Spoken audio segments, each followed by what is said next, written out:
Did I ever tell you about the time that I was locked up with Somalian pirates? I think back to all the times that I've been locked up in my life, and it's been a lot. And there's been a handful of people who I will never forget serving time with.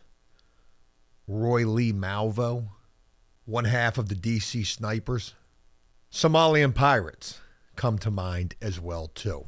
The crazy thing about it is I wasn't just locked up with one set of Somalian pirates.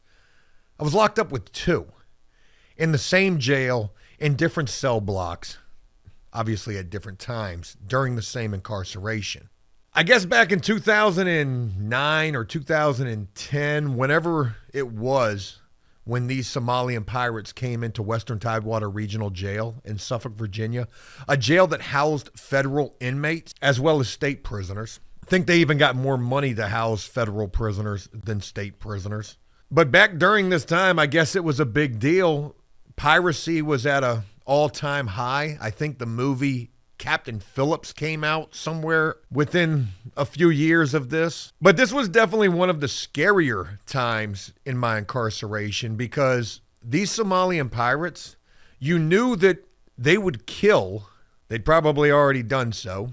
I would learn, and this was news to me, they did not like white people. They didn't speak English. They spoke French, which was crazy to think. I don't know if that was their native language. I doubt that it was, but it was a language where one prisoner in the cell block with us spoke French. They spoke French as well, too. And that's how communication between the prisoners and them began. Not me, though. Once I learned they didn't like white folks, I was trying to stay out of their way. But I'll never forget when all of this took place, when I first laid eyes on these guys and they first came into the cell block with us. They moved all of the prisoners, myself included, to the top tier, emptied out the bottom row of cells, and then they locked us down. And all of a sudden, you see 5 or 6 guys come limping into the cell, tall, slender, young, dark-skinned fellas. One guy was missing a leg. One guy was missing half of his face, crutches, banged up, blown up, I would learn. Group of guys coming into the housing unit with us. Soon they would open our cells but leave theirs locked, and these guys became like an exhibit in a zoo. All of us were going downstairs. I'd never seen an African before in real life, let alone a Somalian. I don't think I've ever seen an African. That probably sounds horrible. Like a real African. But these guys became like an exhibit in the zoo. We were all like trying to talk to them. They couldn't understand us. We couldn't understand them. They weren't scared of us. I was scared of them. But everybody else was just hanging around their cells. And then one guy figured out that they spoke French, and that's how communication began. Well, after a couple of days, the jail decided, hey, let's do an experiment. Let's just open up their cells and see how all of this goes. And luckily, it went well. These guys stuck together. They were a band of brothers. Through the French-speaking prisoner, we would learn that these guys were out there in whatever the waters are out there by Africa doing pirate shit. When you think about gangbanging, I don't think that there's anything more gangster. And, it's a horrible situation. I don't think that there's anything more gangster. You ain't really about that life till you're out there in international waters with an AK-47 in a John boat, down around the Horn of Africa, which is like the most treacherous waters that there are, holding court in the streets or in a John boat. But nonetheless, that's what these guys were doing. We would hear the story of how they shot this AK-47 at this cargo ship. Turns out it wasn't a cargo ship after all, or not a normal one at least. It was a U.S. Navy frigate cargo ship. And when they shot that AK-47, the Navy was not playing. They sent up a helicopter with a rocket launcher and they blew up these guys' boat in the middle of the water. And then they went and scooped up the surviving members. Not sure how many people were in the boat, how many pirates were in the boat to start with, but they picked up the survivors and they brought them back to the U.S. because in international waters, there are no piracy laws. But over here in the United States, there certainly is. And a piracy charge in the United States is like a carjacking charge or a home invasion charge. It shit carries damn near life. In fact, I think piracy actually does carry life. Hearing the fact that these guys didn't like white guys, it scared me at first, because I was worried, like, man, these dudes might fashion a machete out of a shower shoe and, what they got to lose? They're facing life. They got brought over here to the United States. That might have been the plan all along. Shit's got to be better even in a jail or a federal prison where they were heading to than anything they got going on over there. So, causing even more mayhem, what's that going to matter? But I had no issue with these guys. I would never communicate with them because there was no way for me to communicate with them. I remember going to rec because we only went to rec in this jail like once a week. It was just some little indoor basketball court with some, screwed up ground, some concrete ground that was just, not the most ideal surface. And these guys would jog around that concrete pad barefoot, not even any socks on. These dudes didn't have nothing to start with. They didn't even have any whites. Surviving strictly off of state trays, no commissary, nobody's sending that. How much is a call to Africa? When you think about how much a jail call used to cost, I guess now they're cheap now. The craziest thing about the whole pirate situation is this particular jail was known as a snitch factory.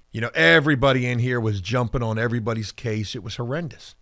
I was one of not very many who was not doing this. The stories that I could tell you of the gang signs through the windows from one cell block to another. God, I can't remember. How's Wes Watson do it? That shit looks so cool. The way Wes Watson does it makes you want to go join a gang. Yeah, dudes was snitching through the frickin' plexiglass window, passing case information back and forth that way. But just as crazy as the fact that I was locked up with not just one set of Somalian pirates, but two, I'll save the second story for another time. Not really as interesting as the first story, though the second set did in fact try to kill a guy. We'll save that for another time, though. Probably the most crazy aspect of the entire scenario was this one particular day I was sitting in my cell. I'm on the top tier, and this snitching prisoner comes into my cell. For whatever reason, he thought that him and I were cool. Hey, I'm just trying to survive. We can talk and we can be cordial, but buddy, I got no respect for you. But he came into my cell and he was like, hey, Jay Smooth, as they used to refer to me as. Hey, come on out. Hey, come check this out. So I go out to the top tier. We're looking over at the day room, and you can see the pirates sitting there, and they're getting a little frustrated at the table, and they've got their case laid out, like all their paperwork laid out right there on the table. And buddy beside me says, as he's laughing, he says, yeah, some of their paperwork is missing. And I could see other snitching prisoners sitting down there with them, acting confused, like they don't know what's going on. And, they're Somalian pirates from Africa, but they weren't dumb. They must have known exactly how many sheets of paper that they had, and one or two of those sheets of paper was missing because some snitching ass prisoner in the cell block decided they were going to try to steal pages from their motion of discovery and potentially try to jump on their case. Can you imagine going to court? You're a jailhouse snitch going to court to try to testify against some Somalian pirates. You ain't never even left the city of Suffolk, Virginia before. What you gonna tell these folks? That you was down there at the Horn of Africa with these guys? Yeah, hey, I was on the boat with them. Shit. Hey, they told me if they had more bullets, they'd have kept shooting at that Navy frigate. Yo, these dudes were riled up, banded together. And all I could think to myself was, man, hey, these dudes are about to set this shit off up in this cell block. I'm the only white dude up in here. I've already heard they don't like me. I'm guilty by association. And I ain't even got shit to do with this. From that moment on, luckily, nothing came of it. But from that moment on, hey, these dudes, they did not fuck with us. I say us. They ain't messed with nobody else in that cell block. They learned that day. And I don't ever know if that jailhouse snitch ever did get called to testify. But damn, I'd have loved to have been a fly on the wall to hear whatever he had to say going up into that courtroom. Yeah, hey, they told me what they was trying to do. No shit, Stick Man. They're fucking pirates. I don't think there was any denying what was going on out there. Unfortunately, or, maybe not so much, just the way that it goes, they did end up getting their boots smoked. And who knows?